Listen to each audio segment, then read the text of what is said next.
भारतीय मजदूर संघाच्या 161व्या केंद्रीय कार्यसमितीच्या निर्णयानुसार देशभरात 17 ऑगस्ट रोजी मागणी दिवस पाळण्यात आला। त्यानिमित्त भारतीय मजदूर संघ अहिल्यानगर जिल्हा शाखेच्या वतीने श्रमिक व कर्मचाऱ्यांच्या विविध मागण्यांचे निवेदन जिल्हाधिकाऱ्यांमार्फत पंतप्रधान, केंद्रीय श्रम व रोजगार मंत्री तसेच केंद्रीय वित्त मंत्र्यांना देण्यात आले। निवेदनात EPS 95 अंतर्गत किमान पेन्शन 1000 रुपयांवरून 7500 रुपये प्रतिमाह करण्याची तसेच ती आयुष्मान भारत योजनेशी जोडण्याची मागणी करण्यात आली आहे। EPF, ESIC व बोनससाठीची कव्हरेज मर्यादा दुप्पट करावी, जुनी पेन्शन योजना पुन्हा लागू करावी, ग्रॅच्युइटीची गणना 15 दिवसाऐवजी 30 दिवसांच्या वेतनानुसार करावी, अशा मागण्याही करण्यात आल्या आहेत। कंत्राटी कामगारांसह सर्व कर्मचाऱ्यांना समान कामासाठी समान वेतन, वाढत्या महागाईनुसार किमान वेतनात वाढ, अंगणवाडी, आशा, मिड डे मील, NHM यांसह सर्व योजना कर्मचाऱ्यांच्या मानधनात वाढ आणि बँकांमध्ये आठवड्यात 5 दिवस कामाची पद्धत लागू करण्याची मागणी करण्यात आली आहे।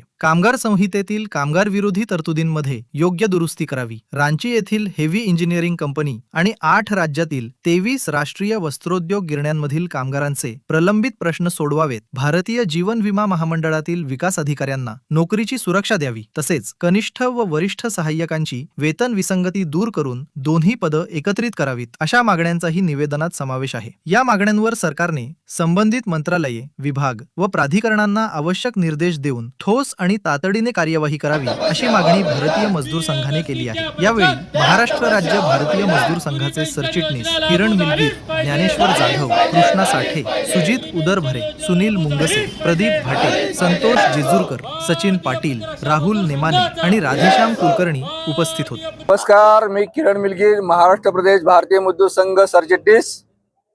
आपल्या भारतीय मजदूर संघाच्या वतीनं आज 17 ऑगस्ट रोजी संपूर्ण देशभर कामगारांच्या हितासाठी देशव्यापी आंदोलन होणार आहे।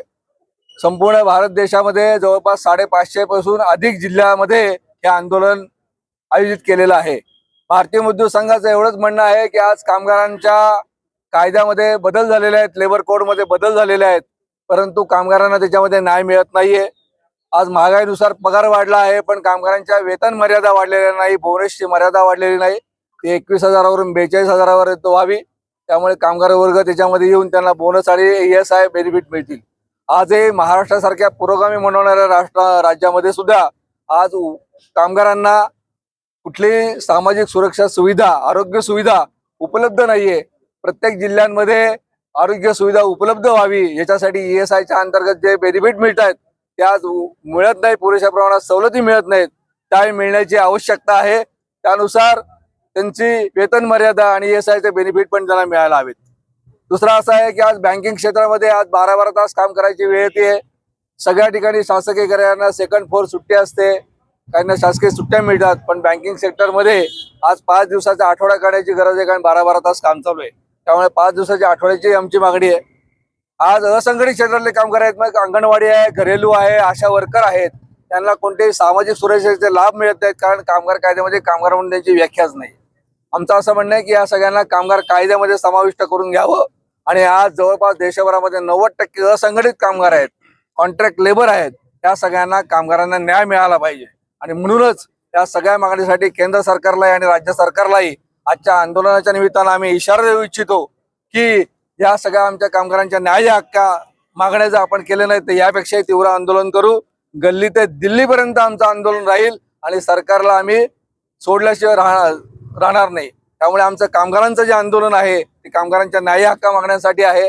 आम्ही अराजक माजवणारी कामगार संघटना नाही, भारतातली आज देशभरातली एकमेव राष्ट्रभक्त संघटना आहे। आज कामगारांनी कामगारांसाठी चालवलेली कामगारांची चळवळ म्हणून आम्ही काम करतो। त्यामुळे कंत्राटी कामगार असो, राज्य लिपिक असो, या सगळ्या कामगारांना न्याय मिळावा म्हणून आम्ही आज हे आंदोलन सुरू केलेलं आहे।